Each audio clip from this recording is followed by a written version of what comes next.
I'm police investigator Henry Lando. I'd like to ask you a few questions about the incident. Please let me in right now! Please let me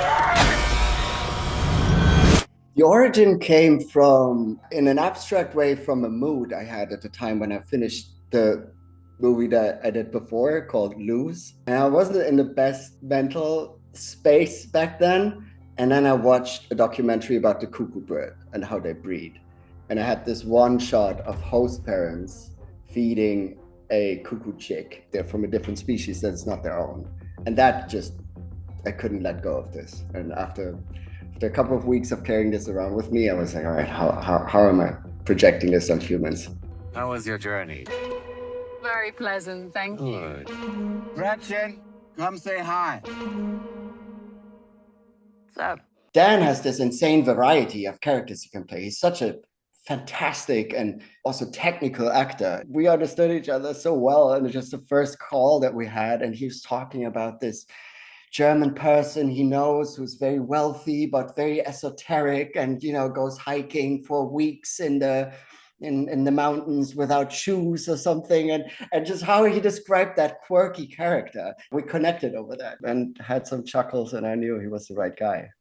You come at a scene from whatever your character's perspective is, and I think that was part of the fun of the movie, really, are those like different perspectives that we want the audience to be like, oh, is it this or is it this or is it, and actually really it's Gretchen who kind of unlocks it for us. But the sort of weird jarring element of like, whoa, this guy's a bit odd, what's his deal, because he clearly thinks this is something different to everybody else.